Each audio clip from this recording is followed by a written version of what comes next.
ओम श्री गणेशाय नमः। जय श्री हरि विष्णु भगवान, जय महालक्ष्मी माता। माघ मास महात्म्य का 27वां अध्याय। प्रेत कहने लगा कि हे पथिक, मैं इस समय तुम्हारे पास जो यह गंगा जल है उसे मांगता हूँ, क्योंकि मैंने इसका बहुत कुछ महात्म्य सुना है। मैंने इस पर्वत पर गंगा जल का बड़ा अद्भुत आश्चर्य देखा था, इसलिए यह जल मांगता हूँ। मैं प्रेत योनि में अति दुखी हूँ। एक ब्राह्मण अनधिकारी को यज्ञ कराकर ब्रह्म राक्षस हो गया। वह हमारे साथ 8 वर्ष तक रहा। उसके पुत्र ने उसकी अस्थियों को इकट्ठा करके गंगा में कनखल स्थान में गिरवा दिया। उसी समय वह राक्षसत्व त्याग कर सद्गति को प्राप्त हुआ। मैंने प्रत्यक्ष देखा है, इसलिए मैंने तुमसे प्रार्थना की है। मैंने पहले जन्म में तीर्थ स्थानों में बड़े बड़े दान लिए थे और उनका प्रायश्चित नहीं किया था। इसी से मैं हजारों वर्ष तक इस प्रेत योनि, जिसमें अन्न और जल मिलना अति दुर्लभ है, दुख पा रहा हूँ। इस योनि में मुझको हजारों वर्ष बीत गए। इस समय आप जल देकर मेरे प्राणों को, जो कंठ तक आ गए हैं, बचाओ।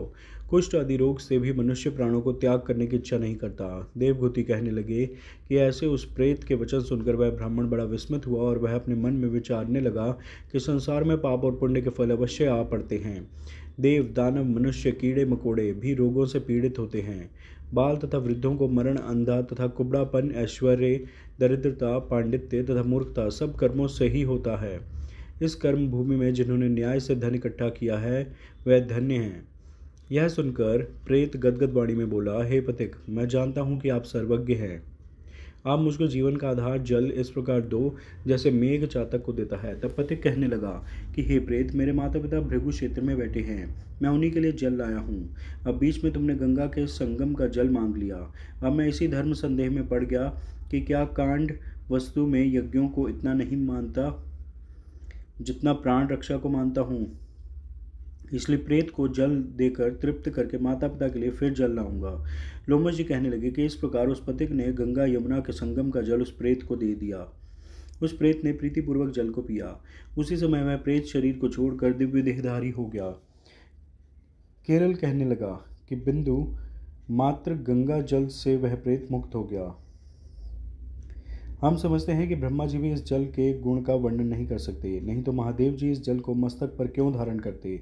इस संसार में जो मनुष्य काया, वाचा और मनसा के पापों से रंग गए हैं, वह गंगा जल के बिना नहीं घुलते।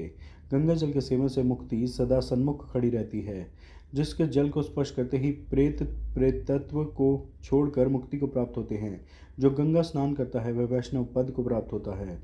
यदि संबंधी लोग गंगा जल से तर्पण करें तो नरक में रहने वाले पितर लोग स्वर्ग में चले जाते हैं और स्वर्ग में रहते हुए ब्रह्मत्व को प्राप्त होते हैं।